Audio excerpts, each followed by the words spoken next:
Anyway, I want to move on to what's happening back here at stateside anyway. The Department of Justice reportedly had no plans to charge Hunter Biden with either tax or gun crimes.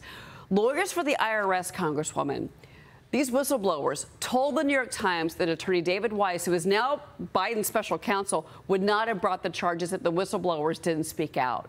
And then we're learning that Hunter Biden's legal team once vowed to put President Biden on the stand during trial. And there's these documents that Politico obtained that show Hunter's former attorney saying if a sitting president testifies, that would cause a constitutional crisis. And that's what led to this crazy plea deal, which, to be clear, the judge threw out, Congresswoman.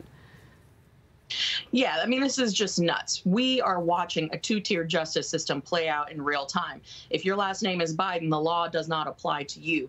And thank goodness that judge had enough sense to throw out that sweetheart plea deal that he never should have been eligible for in the first place. Let us put aside for a second all of the interference and sidestepping that the legal team he had was doing with the DOJ. So I think it's a bit hypocritical, actually a lot hypocritical, of the Biden White House to say that they're tough on crime and tough on guns, but it's okay that Hunter Biden lies on a background check.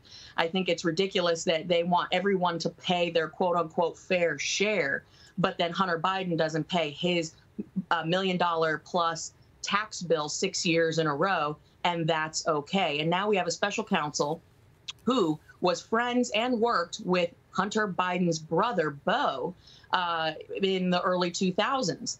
Where does the collusion stop? Where does this end? Because I can tell you, the American people are quickly losing faith in this government because of the two-tier justice system, because of the collusion, because of the collaboration of these entities to protect the Biden family at all costs.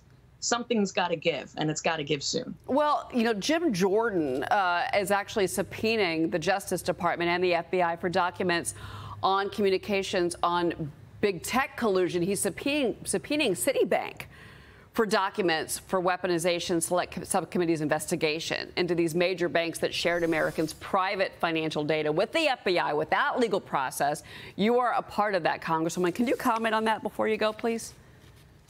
Yeah, absolutely. As we continue our investigations into the industrial censorship complex, along with the collusion of the Biden White House and the social media companies, we're getting more and more information of just how far and wide this goes. We know that Citibank voluntarily, without warrants, turned over banking data to the FBI. That right there should be a big red flag to everyone that due process only matters if you are, in fact, part of the Biden administration, and meaning that you are the target. If you are not affiliated, a major donor, well, then guess what? You're just out of luck, and your constitutional rights will be violated at all costs. This is very, very big news that the banking establishment is in connection with the DOJ and the FBI investigating and turning over documents without due process.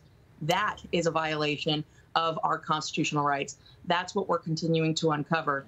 And we're going to learn more as we continue these investigations so that we can ultimately stop this type of behavior. Well, we are certainly tracking several of your committee assignments. We're always glad when you join us here on the program, Congresswoman. Thank you for being here.